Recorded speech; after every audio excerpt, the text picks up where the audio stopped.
Everyone, good evening. Praise आज मैं आपसे बातचीत करना चाहती हूँ आज रात की प्रार्थना में। और आज मैं प्रत्येक व्यक्तियों से बातचीत करना चाहती हूँ। आज का जो सब्जेक्ट है परमेश्वर की बुलाहट के प्रति हमारा उत्तर। परमेश्वर की बुलाहट के प्रति हमारा उत्तर क्या है? जब हम परमेश्वर की सेवा के लिए परमेश्वर हमको बुलाते हैं तो हमारे लिए परमेश्वर एक उत्तर को रखते हैं। और मैं प्रत्येक व्यक्तियों से बातचीत करना चाहती हूँ आज रात की प्रार्थना में। और मैं कहना चाहती हूँ कि विश्वास के साथ आगे बढ़ना और बढ़ते रहना चाहिए।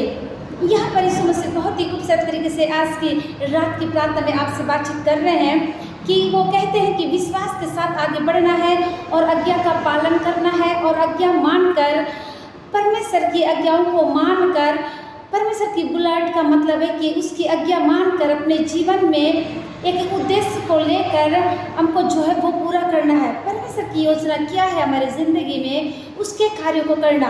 आज रात की प्रार्थना में मैं आपको शेयर करना चाहती हूँ कि परमेश्वर की बुलाहट का मतलब है कि उसकी आज्ञा मानकर अपने जीवन का उद्देश्य पाना है और अपने पापों का पश्चाताप करना चाहिए। और परमेश्वर जो है क्षमा करने वाला परमेश्वर है, आपको जो है क्षमा मांगना चाहिए। मैं कहना चाहती हूँ आज रात की प्रार्थना में और प्रत्येक व्यक्तियों से बातचीत करना चाहती इस समय जितने लोग मुझको देख रहे हैं, मैं कहना चाहती हूँ आइए आप मेरे साथ में निकाल लीजिए।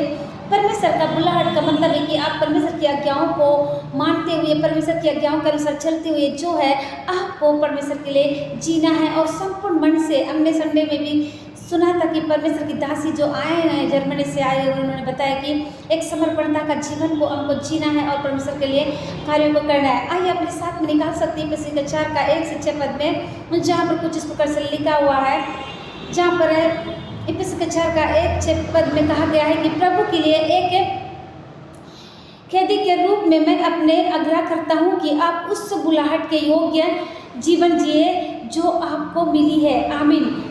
हमें उस बुलाहट के लिए जो है हमको जीवन को जीना है जो परमेश्वर पिता ने हमको जिए हैं। उस बुलाहट के योग्य हमको जीवन को जीना है। इफिसियों के 4 का 5 पद में हम देखते हैं कि कहा गया है कि एक ही प्रभु है और एक ही विश्वास है और एक ही बपतिस्मा है। हमारा एक ही बपतिस्मा है, एक ही विश्वास है, हमारा एक ही प्रभु है। तो हमको जो है बड़ी ईमानदारी के साथ में परमेश्वर की सेवा को करना है। इफिसियों के 4 का 7 में कहा गया है कि परमेश्वर पर हम में से हर एक को मसीह के दान के रूप में परिमाण से अनुग्रह मिला है। आमीन।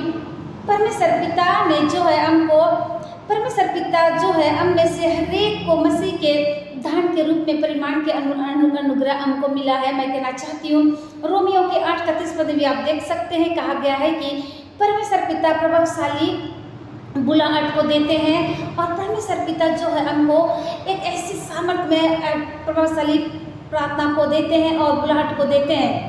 उत्पत्ति के 12 का 1 से 9 में कहा गया है कि क्या कह रहे यीशु मसीह, परमेश्वर के बुलाए जाने के बारे में यहाँ पर बताया गया है। आप पढ़ सकते हैं जाके उत्पत्ति के 12 का 1 से 9 पद में। और रोमियो के 8:31 में कहा गया है कि परमेश्वर पिता का प्रभावशाली बुलाहट देते हैं। यीशु मसीह हमें एक प्रभावशाली बुलाहट को देते हैं। हमको भी जो है परमेश्वर के लिए तैयार होना है, दिन प्रतिदिन परमेश्वर के वचनों से तैयार होना है और वहाँ तक हमको पहुँचना है। इस समय जितने लोग मुझको देख रहे हैं देश विदेश दुनिया के चौक से, जितने फेसबुक फैमिली है, जितने व्हाट्सअप नॉर्मल मैसेज द्वारा, voice Twitter, GML inbox text message द्वारा, जितने लोग आप लोग सुबह शाम की प्रार्थना का लाभ उठाते हैं, मेरे साथ में कहना चाहती हूँ आप लोगों के लिए गुड न्यूज़ है। मैंने जो यूट्यूब चैनल भी खोल ली हूँ, आप उससे भी जाकर सुबह शाम की प्रार्थना का लाभ उठा सकते हैं। यदि आप लोग चैनल को सब्सक्राइब नहीं किया है तो आप सब्सक्राइब कर सकते हैं। चैनल का नाम है प्रिया मिस गॉड इज लव। मैंने टेलीग्राम और इंस्टाग्राम भी ओपन की हूँ, आप उससे भी जाकर सुबह शाम की प्रार्थना का लाभ उठा सकते हैं। आज मैं सबके लिए प्रेयर करना चाहती हूँ। धन्यवाद, धन्यवाद जीवन के देने वाले सामर्थ्य में प्रभु यीशु मसीह, बहुत ही खूबसूरत समय के लिए धन्यवाद करते पिता जो आपने मुझको दिया। आप निरंतर आगे बढ़े पिता, मैं गटू पिता, पवित्र आत्मा, सेनाओं के यहोवा, महिमा का राजा, मैं आपको लाखों करोड़ों धन्यवाद करती खुदावन परमेश्वर पिता। इस वक्त आपके 10 लोग जहाँ के सेवा के लिए जाते उनका आने जाने के लिए सहायता मदद कीजिए पिता। इस वक्त पिता मैं और मेरा घराना मिलकर आपकी सेवा करने वाले हो सके। सारे बातों में मैं आपको देते हुए यीशु के नाम से इस विनती को मांगती खुदा, दया से सुनिए, कबूल करिए। आमीन।